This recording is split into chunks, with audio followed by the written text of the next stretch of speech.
بسم اللہ الرحمن الرحیم۔ السلام علیکم ناظرین۔ آج سے 1400 سال پہلے رسالت کی ضیاء پاش کرنیں مدینہ منورہ کے افق پر نمودار ہوئیں۔ لوگ ظلمت و ضلالت کے امیر گھڑوں میں ڈوبے ہوئے تھے، لیکن دیکھتے ہی دیکھتے ایک قلیل سی مدت میں اسلام کی پرنور شعاعوں سے پورا مدینہ روشن ہو گیا، اور اہل مدینہ کا ایمان اس قدر مضبوط ہو گیا کہ مضبوط اور بھاری چٹان آندھی اور طوفان سے اپنی جگہ سے ہل جائے تو ہل جائے، مگر ان کے ایمان کی اپنی جگہ سے ڈگمگانے کا احتمال نہ تھا، اور نہ ان کا تقوی کبھی متزلزل ہوتا تھا۔ رسول اکرم صلی اللہ علیہ وآلہ وسلم اپنے صحابہ کرام کے ساتھ مسجد نبوی میں تشریف فرما ہیں۔ چاروں طرف سے صحابہ رضی اللہ تعالیٰ عنہ آپ صلی اللہ علیہ وآلہ وسلم کو گھیرے ہوئے ہیں، اور آپ صلی اللہ علیہ وآلہ وسلم ان کے درمیان تشریف فرما ہیں، بالکل ایسے جیسے رات کی تاریکی میں ستاروں کے درمیان خوبصورت چاند ہوتا ہے۔ آپ صلی اللہ علیہ وآلہ وسلم اپنے ساتھیوں کو اسلام کی تعلیم دے رہے ہیں، ادب و سلیقہ سکھا رہے ہیں اور ان کا تزکیہ فرما رہے ہیں، کیونکہ وہ پہلے کھلی ہوئی گمراہی میں تھے۔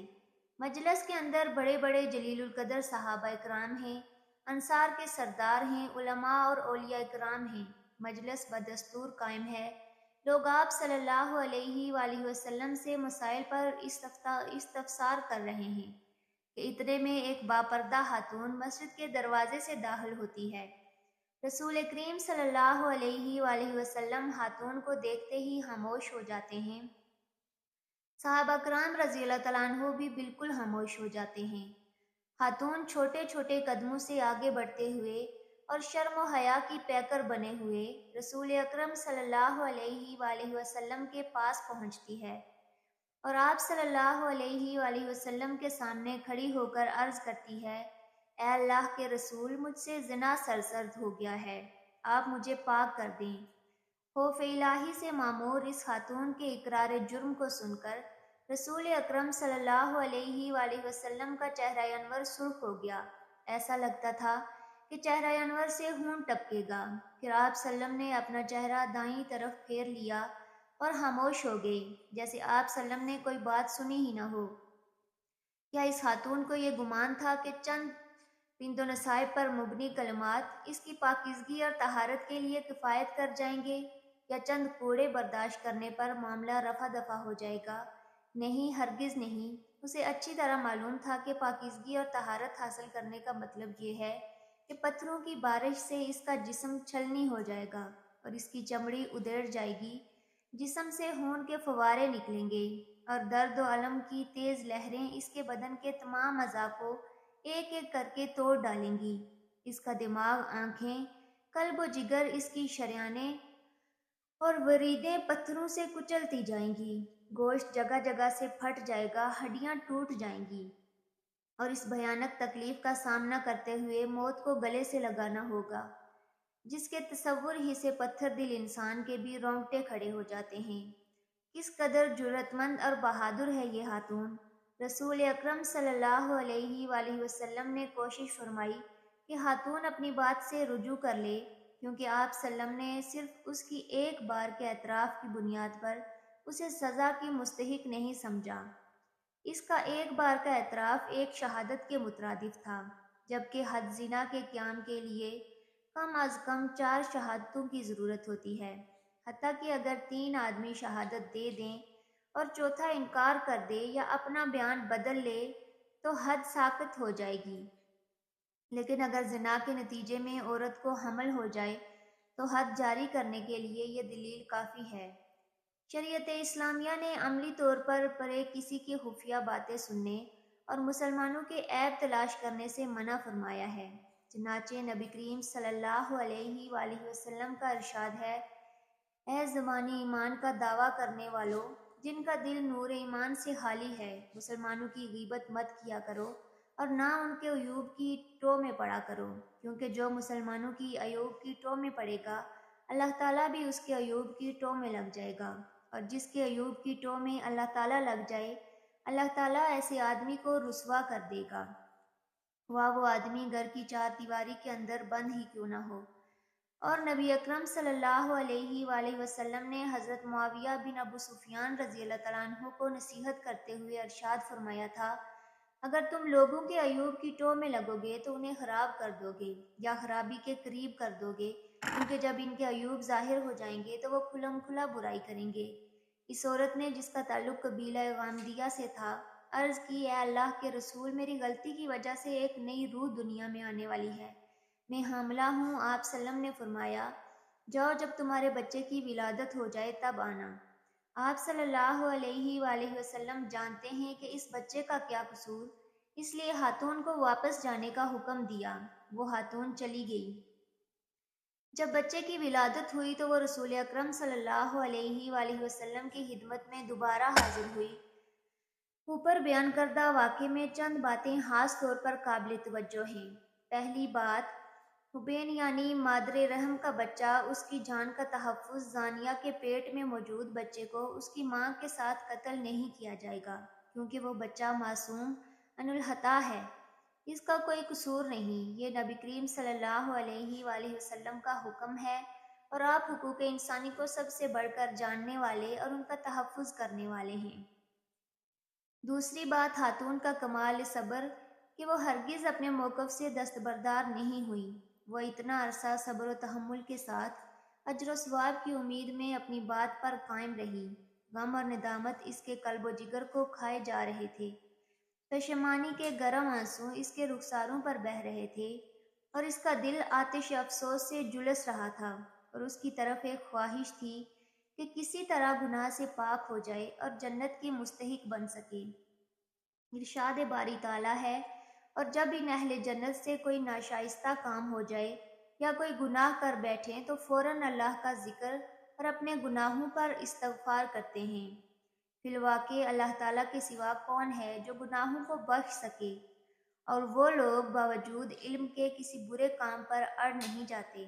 مومنین کہتے ہیں، اے پروردگار، اے ہمارے اللہ، ہمارے گناہ معاف فرما دے اور اپنے عظیم و شان عنایات سے ہمیں مزید نواز دے، ہمیں سزا مت دے، کیونکہ ہمارے گناہوں کے کل کو اضطراب میں ہماری رات کی نیند اڑ کر پہلے ہی ہمیں سزا سے دوچار کر دیا ہے۔ وہ خاتون 9 مہینے تک بچے کا بوجھ اٹھائے رہی۔ جو ہی ولادت کے بعد وہ چلنے پھرنے کے قابل ہوئی تو پہلی فرصت میں اپنے بچے کو کپڑے کے ایک ٹکڑے میں لپیٹ کر دنیا کے سب سے بڑے امام اور قاضی کی خدمت میں حاضر ہوئی، اور جو اقرار پہلے کر چکی تھی اس میں تھوڑا سا بھی رد و بدل نہیں کیا، بلکہ اس پر برقرار رہی۔ رسول اکرم صلی اللہ علیہ وآلہ وسلم نے اسے بلانے کے لیے کسی کو بھیجا، نہ کوئی فوجی دستہ ارسال کیا جو اس خاتون کو اس کے گھر سے گھسیٹ کر دربار نبوی میں حاضر کرتا، بلکہ رسول اکرم صلی اللہ علیہ وآلہ وسلم نے اسے چھوڑے رکھا تھا۔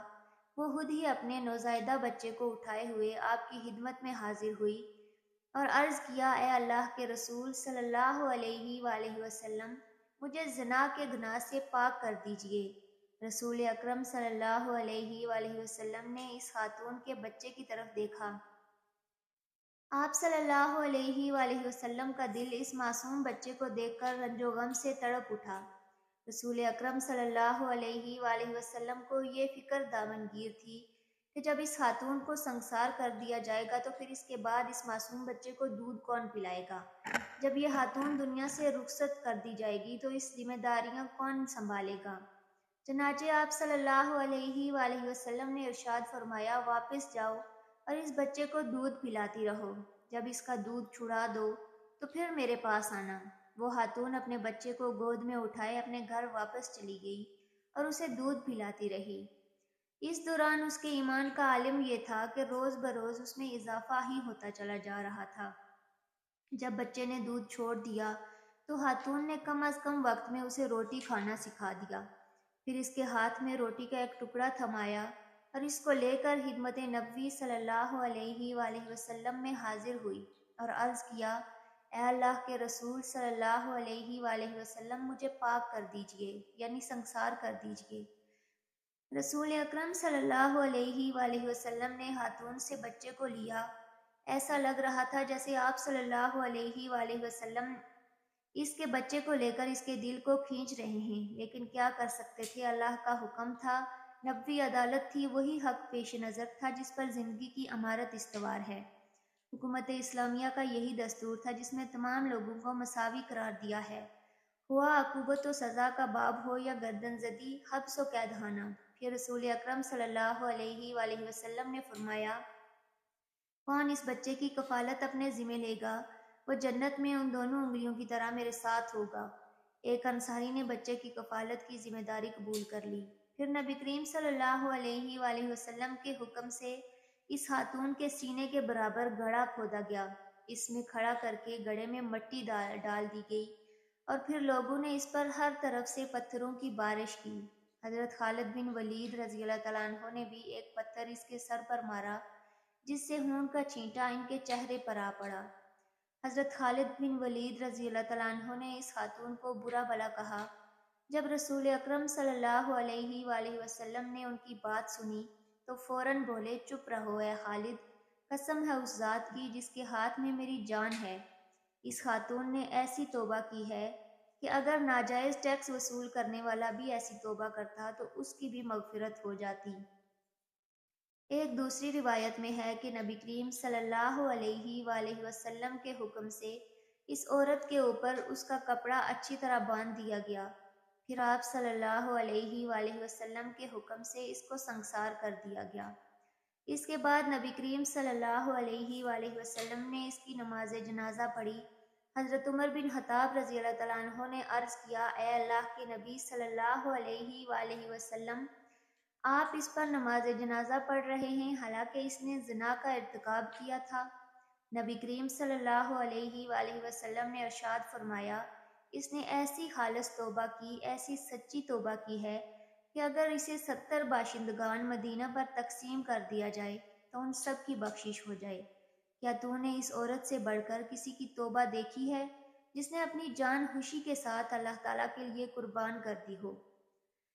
اللہ پاک سے دعا ہے کہ اللہ پاک نیک عمل کرنے کی توفیق عطا فرمائے، اللہ پاک میری اور آپ کی بخشش فرمائے، اللہ پاک ہمیں صراط مستقیم پر چلنے کی توفیق عطا فرمائے۔